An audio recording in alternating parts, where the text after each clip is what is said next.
Hey, what's up YouTube? My name is Nesto. Welcome back to my channel. So sorry about the audio on my last video.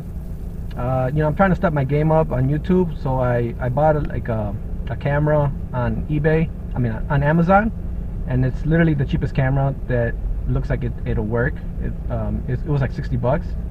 And then I bought a Rode Video Micro off Best Buy for like another 60 bucks. And I guess this Video Micro is meant for blogging, so it's meant for the camera to be really close to your face. So if you just pull the camera back a little bit, like the audio drops significantly. So right now I'm actually like I'm holding the camera and I'm holding the microphone like right close to my mouth.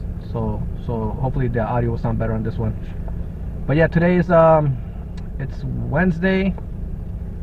It's a short day for me. I got a job starting in 10 minutes. It starts at 1.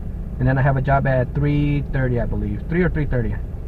And this one right here, it starts at 1. It's just gonna be putting up a curtain along a big window.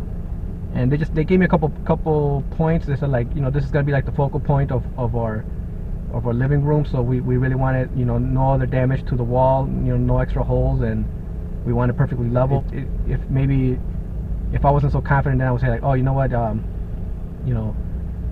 it looks like you're looking for something really specific. I don't know if I could deliver that. I'll forfeit the job or something like that. But no, it's not a problem for me. It's all about just taking your time. One tip to do when it's really long curtains that reach almost to the floor. Some people want it to not touch the floor. Some people want it off the floor. Some people want it to like graze the floor. And some people don't want it to touch the floor, but they got curtains and they got really long curtains and really low ceilings. So the best thing to do is actually grab a curtain, put it on the rod, get up on the ladder, and ask them how high off the floor they want it. Because it's kind of hard.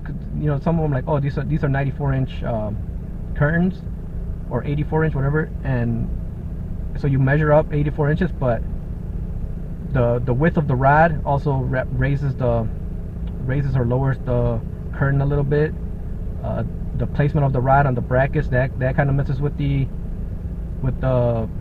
placement of the curtains. So if you want to get it perfect, you got to get the curtain on the curtain rod and get up on the ladder, and then when they sign off on it, you mark where that rod is, and then you can go off based off where that rod is, those marks that you left, all details. But yeah, I'm gonna go do this job, and then at 3:30 this person has an electric fireplace, and they say the lights and everything turns on, like the display turns on, like the fire display, but it's not throwing off heat. So I'm gonna go diagnose it and see what's going on. It could be the heater cord that is burnt out. It could be they have these high limit switches. When it gets too hot, the switch gets tripped and it doesn't let it power on. That switch could also go bad, because if that switch gets tripped, it gets tripped for a reason, and if you just untrip it, it's probably gonna trip again because you didn't actually address the problem. But sometimes the switches go bad, and it's just about replacing that switch. But yeah, that's at 3:30. I'm gonna go take it apart. I asked her for the model number, so I googled it. I found the manual.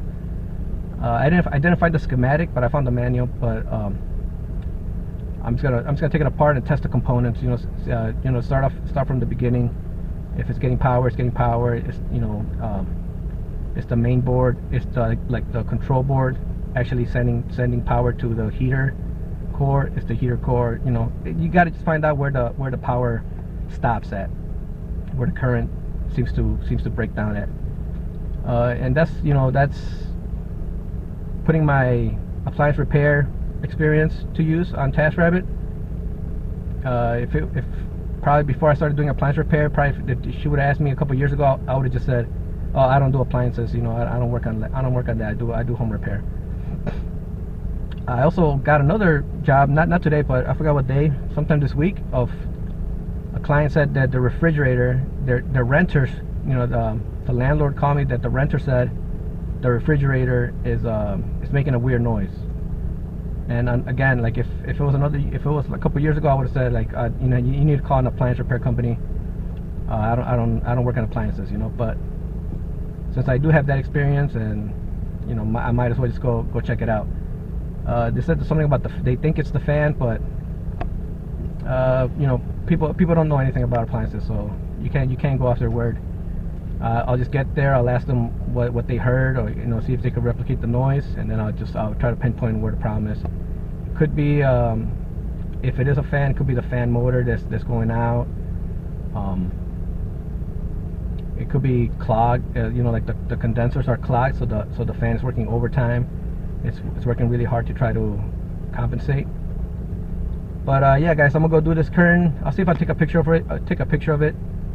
I usually can't, but when the clients are right there, like watching me, then I feel weird taking pictures of it. So I'll see if I can take a picture of it. I'll put it up, and then I'm gonna go do that fireplace, and I'll let you guys know how that goes. All right, guys. So I'm back. I just got done. It actually took me an hour and a half to hang up these curtains.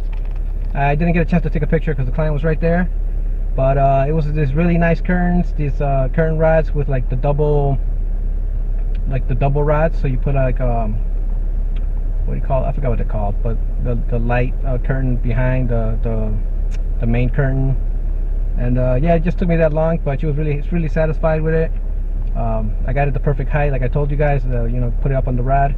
She had a little bit of problem that there wasn't a lot of room between it was a glass sliding door. And the curtain was going over it, but yeah, she liked it. And it's 2:30. It took me a while, but I did a really good professional job, so she was really happy. My next job starts at 3:30. I'm gonna see if I could start earlier. I'm not sure if the person's available, but I have to go to the bathroom, so I'm gonna go to Home Depot because I have to buy some snap toggles for TV mounting. I'm all out. I used the last ones yesterday. A TV job I had yesterday, I used the last one, so that's my excuse to go to Home Depot, buy that, go use their bathroom, and also buy something to drink there because I'm thirsty. It was really hot in their apartment. You know, like it's kind of hard to tell right now. Like it's not that hot right now. I mean, it's not that cold right now, but I still have to wear a jacket and a sweater. But then when I get inside, I took my jacket off. And then I was working in my sweater, and it was too hot for my sweater. I took my sweater off. So I don't know. I'm just really hot and thirsty. But I'm gonna go to Home Depot and buy some snap toggles. Oh, and the other thing is also I'm parked. I got into this parking spot. I just crammed myself into it, but I think I'm stuck. So I'll see how I get myself out. It's covered in snow. There's snow. My car's tiny. I don't have a shovel. But I'm just gonna rock back and forth, and it's all about momentum to not get stuck in snow. So hopefully I don't hit the car in front of me. But all right, guys, see you in a bit. All right, guys, so I'm just gonna finish up this video real quick. I just did that job checking out the electric fireplace. I was there for an hour. I took it apart, and it turned out to be, I was trying to diagnose it. It turned out to be the heater. The fan was running fine. The lights were running fine, but the heater wasn't heating up, and it turned out to be a bad diode on it. And the thing is, the diode is built in, so you can't just replace just a little diode. And so I just explained to her that that's the part that's needed. And then also when when I plugged it in and I turned it on, I heard like a little buzzing. So I opened it up again, and on the control board, on the relay board, the power coming in, like the connection on the board, it was completely loose. Like it got desoldered or something, you know, like it came off. So it was sitting in there, it was still making contact, but it wasn't under securely. So I showed that to her. I told her you need the relay board as well, because you know it's not safe to have a dangling power cord, you know, that's not actually secure on there. So I did a quick search online, and I didn't find any parts, but I told her, you know, contact the company and see what they tell you, and she did. And she messaged me after I left. She messaged me that they emailed her and they told her, yeah, just let us know what part you need, and you know, I'll connect you with a sales rep, and we'll ship it out to you. So she'll probably call me back to get those parts swapped out. But and then she gave me like $20 for a tip.